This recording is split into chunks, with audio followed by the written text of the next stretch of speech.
Stéphane Fier, bonjour. Bonjour. Vous publiez un nouveau roman qui a pour titre Camarade Wong achète la France, un livre publié aux éditions Phébus.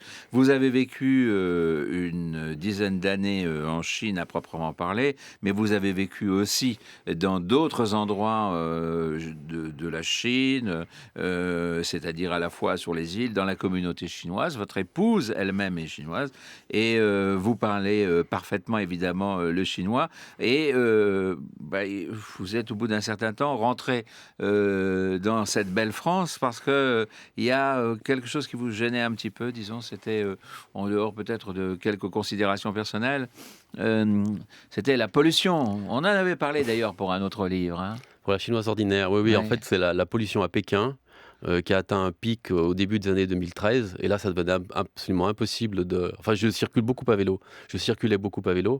Et les pics de pollution entre fin 2012 et début 2013 ont atteint des niveaux tels... c'était plus possible, j'avais les yeux qui pleuraient, le nez qui coulait sans arrêt, je commençais à tousser, j'avais des problèmes de poumons, etc. Je suis allé voir un médecin qui m'a dit attends, arrête, c'est pas la peine de continuer, parce que j'ai jamais vécu comme un expatrié, si vous voulez, avec une voiture, un bel appartement, etc., et qui se déplaçait avec ses chauffeurs, ce genre de choses. J'ai toujours été en vélo ou à pied. Et donc là, la pollution, je la prenais en pleine tête. Et pour vous donner un ordre de grandeur, les chiffres sont peut-être pas exactement vrais, mais enfin c'est l'ordre de grandeur qui est intéressant. Je crois que dans les pays occidentaux, c'est 80 la limite. 80 particules par je ne sais trop quoi, micron, je sais pas quoi, 80, au-delà de lesquelles ça devient dangereux pour la santé humaine. Et il y a eu un pic à Pékin, on était à 1000 en janvier 2013. Et ça tournait toujours autour de 500, 600, 700. Et donc, voilà, concrètement, j'en ai fait un peu les frais. C'est un petit peu ridicule. J'aurais pu me balader avec un masque toute la journée dès que je sortais de chez moi. Bah oui, pourquoi vous n'avez pas fait? Donc, vous avez préféré rentrer. Alors maintenant, vous vivez en France et vous publiez donc ce livre, Camarade Wong achète la France. Alors, le titre dit tout, pratiquement. Une partie de la France. Voilà, la Chine achète la France, voilà. La Chine est en train de racheter la France. Voilà, c'est le titre. Oui, c'est un roman. C'est un roman, oui. C'est une farce, c'est une satire. C'est très drôle. Et donc le camarade Wong, qui est un milliardaire qui a fait fortune dans le charbon, comme beaucoup de milliardaires dans la province du Shanxi, et qui était également ministre, et vient en France faire ses emplettes. Et il en profite pour acheter certains symboles du luxe français, des vignobles, des châteaux dans le Bordelais, et puis des entreprises peut-être plus intéressantes pour les Chinois et pour l'avenir particulièrement de son entreprise à lui. Et donc il aimerait acheter des entreprises dans la biotechnologie, dans l'agriculture bio. Là, c'est des investissements tout à fait, pas de prestige, comme les vignobles ou les châteaux, ou les hôtels, ou ce genre de choses, mais des investissements qui lui rapporteront de l'argent. Les nouvelles technologies, mais là je pense surtout à la recherche, Oui. sont importantes aujourd'hui en Chine. Je parle de recherche, je ne parle pas d'usine de montage. Alors, je ne peux pas vraiment vous répondre à cette question. Je sais simplement qu'il y a énormément d'ingénieurs qui sont partis faire leurs études à l'étranger, aux États-Unis, en Australie ou en Grande-Bretagne, et puis qui reviennent maintenant, depuis une dizaine d'années, qui reviennent en Chine, et que toutes les connaissances qu'ils ont acquises dans les universités étrangères, et maintenant, ils les mettent au service de la mère patrie, si vous voulez. Et alors, je ne sais pas exactement où ils en sont, mais enfin, la Chine, c'est plus que du made in China, des produits à basse valeur ajoutée. C'est aussi du made by China, des produits avec des articles avec une valeur ajoutée beaucoup plus élevée. Oui, c'est ce que vous disiez, la valeur ajoutée. Alors, votre personnage, Wong, est un personnage pittoresque. C'est le moins qu'on puisse dire, oui. Hein? C'est un bon vivant. C'est un homme d'une 50aine d'années qui déborde d'énergie, qui aime la nourriture, qui aime les femmes. Il n'a pas tort. Et donc, il est entouré d'une délégation d'une 15aine de personnes, parmi lesquelles 6 jeunes filles qui l'aident un peu dans les plaisirs nocturnes. Oui, on se rend compte aussi que c'est pas quelque chose qui lui est indifférent. Les femmes. Oui. La morale non plus, lui. La morale non plus. Il se pose peu de questions, en fait. Oui, c'est ça, c'est un bon vivant. C'est un homme qui va de l'avant et qui est peu préoccupé par le passé, mais plus par le présent, et donc qui vit vraiment, qui vit pleinement sa vie. Et donc il a de l'argent à revendre, il est milliardaire, de l'argent à revendre, à dépenser, et donc il en profite, quoi. Qu'est-ce qu'il pense de la France? Parce que vous êtes mis dans la tête de cet homme, parce Ouais. que vous connaissez beaucoup de Chinois. Je l'ai dit tout à l'heure, 20-25 ans de pratique de la mentalité, de la culture, de la civilisation chinoise. Ouais, c'est une Comment expérience voit-il- pratique, hein, je ne suis pas sinologue, hein, Oui, vous n'êtes pas sinologue, mais enfin, quand on y vit, Mm. c'est peut-être même plus important qu'un sinologue. Petit à petit, il y a des coutumes, des comportements qui ont dû intégrer inconsciemment mes comportements à moi, mon cerveau. Et donc, il y a peut-être des choses qui ressortent plus ou moins inconsciemment et dont je ne savais pas qu'elles existaient, quoi. Pour ce qui est du camarade Wang, j'ai appris à faire du business avec des Chinois. Et donc, je les ai vus travailler, je les ai vus opérer. Ils sont durs. Ils sont durs, mais alors, ce qui est extrêmement intéressant chez eux, c'est qu'ils sont incroyablement adaptables. Ils ont une faculté d'adaptation qui est prodigieuse et une rapidité aussi dans les prises de décision qui m'a toujours étonné. C'est pas la seule chose que j'ai vue chez eux, mais ça, c'était vraiment il y a un trait de caractère du businessman chinois qui m'a toujours fasciné, c'est ça, cette capacité d'adaptation absolument extraordinaire. Alors, je reviens à ma question. Oui. Comment est-ce que le chinois, votre chinois, qui est un petit peu vous, d'une certaine façon, parce que vous avez pris aussi à des Je suis pas milliardaire. Non, mais vous avez pris des choses qui vous appartenaient un petit peu. Enfin, disons que, supposons qu'on fasse une transposition, allez, à 90%. Comment est-ce que votre chinois milliardaire voit la France? D'abord, je crois qu'il ne la comprend pas. C'est pour ça qu'il est entouré d'interprètes. Et d'interprètes qui l'aident à comprendre, à mieux saisir son environnement.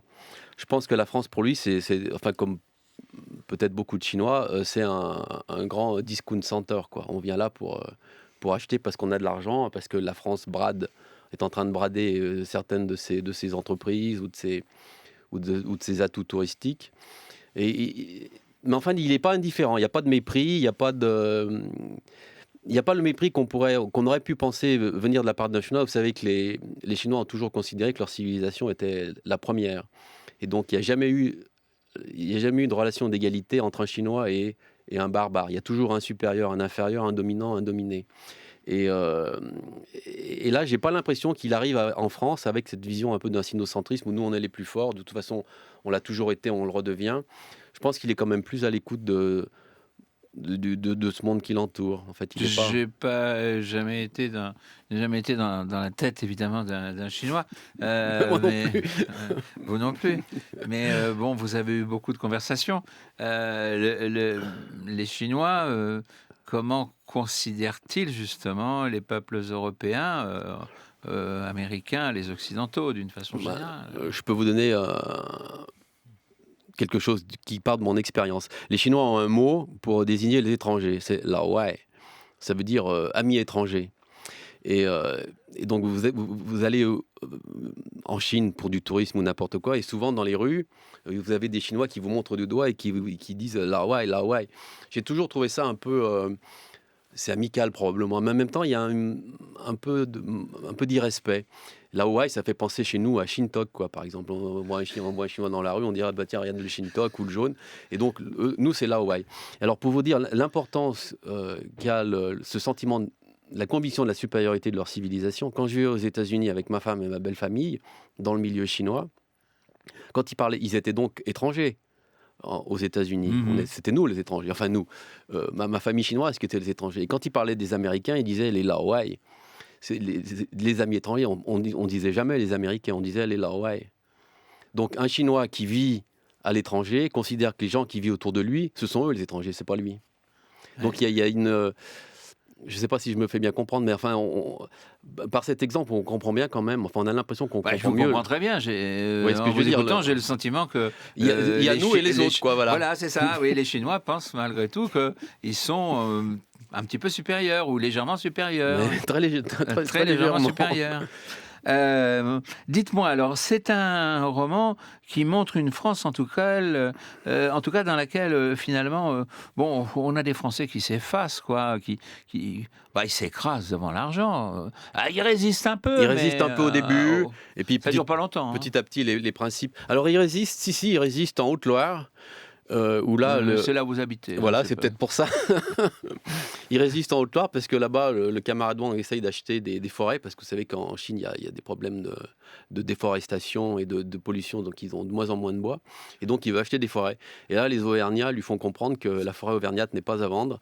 Et il a beau tempêter, rugir, sortir ses milliards, rien n'y fait. Les Auvergnats ne vendent pas leur forêt. Donc, c'est le seul point d'achoppement dans son, On aura dans toujours son un village. périple. En France, vous trouverez toujours un village Astérix, hein, forcément. Là, c'est en Auvergne, pas en Bretagne. C'est dans la oui, je sais, mais bon, on pourrait dire que ça revient un peu au même. Oui, ce sont des Celtes ça, tous. voilà, ce sont des Celtes. Hein. Dites-moi, ce livre arrive à un moment, finalement, où la Chine nous fait peur. Enfin, où la Chine fait peur un peu au monde. On dit, alors, d'ailleurs, on regarde tout régulièrement. Hein. Dès que la Chine baisse un petit peu de régime, ça fait peur. Dès qu'elle augmente de régime, ça fait peur. Dès qu'elle a trop de liquidités, ça fait peur. Dès que la bourse recule un petit peu, ça fait peur. Dès qu'ils achètent, les Chinois, par respect pour eux, ça fait peur. Donc, c'est quand même le maître du monde aujourd'hui. Ouais, c'est une réponse qui n'est pas évidente à donner. Pour essayer rapidement de comprendre ce qui se passe, donc on a parlé de ce sentiment de supériorité qu'ont toujours eu les Chinois. Ça a toujours été nous et les autres, les barbares. Enfin, nous les Chinois et les autres, c'était les barbares. Et au 19e siècle, les barbares, qui étaient occidentaux à l'époque, sont arrivés en Chine avec leurs moyens militaires, économiques, etc. Ils ont complètement...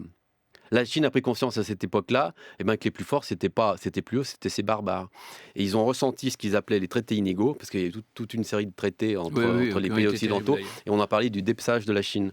Et les Chinois ont ressenti ça d'une manière extrêmement violente. Il faut dire qu'on en était responsable aussi. Il faut dire que alors l'Europe là, n'a pas joué un rôle glorieux à ce moment-là. Non, je ne suis pas sinologue, mais je pense qu'on a un peu tendance à exagérer la puissance de l'impact des étrangers en Chine à l'époque. 95% des Chinois de l'époque n'avaient jamais vu un blanc. C'était surtout sur les côtes ou dans certaines grandes villes. Donc il ne faut peut-être pas forcément surestimer l'impact que pouvaient avoir les étrangers dans le... Mais c'est dans l'inconscient collectif. Le sac du palais d'été ou des choses comme ça. Dans l'inconscient collectif, ça représentait quelque chose d'énorme. Les barbares sont plus forts que nous, quoi, grosso modo. Et donc, ils appellent ça, depuis que le régime communiste a pris le pouvoir en 1949, ils appellent ça l'humiliation nationale. Et l'un des grands objectifs des dirigeants de Deng Xiaoping jusqu'à maintenant, c'est de réparer cette humiliation. Et donc, c'est réparer cette humiliation et redevenir ce qu'ils étaient toujours, c'est-à-dire les premiers, quoi, en fait. Ils veulent retrouver la place qui était la leur auparavant, qui était la première.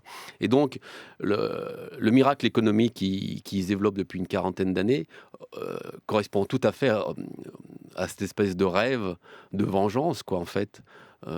Par rapport à l'Occident. Alors maintenant, économiquement, ils sont de plus en plus riches, militairement, ils sont de plus en plus puissants, diplomatiquement, ils commencent à l'être, culturellement, ça va venir. Et puis, il y a toutes ces hordes de touristes chinois qui débarquent dans tous les pays du monde et qui achètent, enfin en France particulièrement, hein, qui achètent tous les produits du luxe et qu'on leur vend avec le plus grand plaisir, évidemment. Mais donc, je pense qu'il y a un désir de revanche quand même qui est très... que je ressens. Quoi, oui, alors c'est bien ce que je disais, c'est un livre qui est ancré dans une réalité. Oui, mais alors de là à faire peur, il y a toujours eu le fantasme de la Chine. Soit le fantasme est tout rose, en espèce de prisme déformant, où alors on est fasciné, comme ça a été dans les années... Ma génération a vécu avec le livre de Perfit, quand la Chine s'éveillera. Oui, mais alors à l'époque, c'était l'époque maoïste et c'était un peu différent, quoi. C'était l'autarcie, c'était un régime particulièrement spécial. Là, à partir des années 80, où Deng Xiaoping est arrivé au pouvoir, il a lancé la modernisation du pays. Au début, on ne voyait pas très bien. Et puis, de 90 à peu près 2010, il y a cette espèce de fascination béate pour la Chine. Tout le monde était là, ah là là, on va leur vendre des milliards de voitures, de pantalons, de tout ce que vous voulez. Et les hommes d'affaires allaient se prosterner là-bas, les chefs d'État et les dirigeants étrangers allaient aussi se prosterner. Vous êtes chinois, vous voyez tous ces gens qui se prosternent devant vous. C'est un aparté. On a envie d'en profiter, quoi, je veux dire. Et donc, c'est ce qu'ils font. Mais bon, bref, là, c'était un aparté. Et donc, mais alors, depuis quelques années, on voit plutôt une face noire de la Chine. La pollution, les inégalités sociales, le travail des Ming-Kong, le déficit de la natalité, enfin bon, la pollution, la déforestation, l'agriculture qui bat de l'aile, les scandales alimentaires. On n'insiste plus sur ce côté un peu, la face cachée, quoi, si vous voulez, du rêve chinois. Et je pense qu'on est entre les deux. Hein. Il n'y a, voilà. a pas ni tout rose, ni tout noir. Moi, je pense que si on pouvait résumer la Chine actuellement, personnellement, ça ne va pas plus loin, il y a un seul mot, c'est l'absence de toute morale. Il y a un vide moral et idéologique dans ce pays en ce moment qui est absolument extraordinaire. Et ça permet justement, tout est permis, quoi, en fait. Et donc, quand ils ont lancé en 92, Deng Xiaoping a dit une phrase célèbre, devenir riche et glorieux. Et donc tout le monde s'est lancé dans l'enrichissement à tout prix. Mais on ne leur a pas donné de règles, ni de normes, ni de lois, ni de morale pour s'enrichir. Donc on vous dit, enrichis-toi. Vous ne savez pas comment faire exactement, vous faites, vous baisez votre voisin, vous truquez ceci, vous truquez cela, vous corrompez le truc, vous donnez de l'argent à machin. Enfin, il n'y a plus de loi, quoi. Voilà, il y a plus et donc il n'y a plus de morale. Et alors sur le plan romanesque, c'est fascinant. Un pays, des gens qui vivent dans une absence totale de morale, ça permet de faire ce que j'ai fait, quoi. En fait, une farce. Dithyrambique, quoi, où on rit jaune. On voit des gens en fait qui s'amusent, quoi. J'ose pas dire que, effectivement, on pourrait dire que c'est le cas de le dire, comme on dit. En tout cas, très bien. Mais enfin, ça veut dire que je vous suis quand même, et j'ai le sentiment que la Chine, ça compte toujours. Hein. Ça compte de plus en plus. C'est devenu là. Non, mais pour vous. Ah, pour moi. Ouais. Bien sûr, on ne vit pas 25 ans dans un monde pareil sans que ça en laisse des traces, quoi. Alors, en Haute-Loire, effectivement, j'ai eu du mal à parler chinois, parce qu'il n'y a pas encore beaucoup de Chinois en Haute-Loire, il n'y a même pas de touristes. Mais oui, c'est quelque chose que... Mais alors, il ne faut non plus pas être trop prétentieux. Hein. Je suis occidental, je ne suis pas né chinois, je comprends rien du tout du monde chinois. Je veux dire, il y a tellement de choses qui m'échappent que je ne comprends pas, que je ne comprendrai jamais, que je ne sais pas, quoi. Donc, mais il me reste encore beaucoup à apprendre. Arrêtez, Stéphane Fier. Vous êtes tellement... Non, j'ai une expérience pratique. Vous êtes très confucéen, vous êtes très confucéen et d'une extrême modestie, comme le sont effectivement les Chinois quand ils sont entre eux. Alors, Stéphane Fier, je rappelle le titre de votre ouvrage, de votre roman, Camarade Wong achète la France. Racheter, non, il a... Voilà, c'est un premier coup. Achète la France, donc aux éditions Phébus. Je vous remercie infiniment. Merci Philippe. Et vraiment, alors c'est un livre qui permet de découvrir en même temps les mécanismes les mécanismes intellectuels des Chinois, et de bien connaître, et finalement de mieux connaître la Chine par cet aspect-là. Et puis en même temps, on peut dire que quand vous avez publié d'autres livres, je conseille aussi de jeter un coup d'œil à vos livres précédents. Merci beaucoup. Merci. Merci.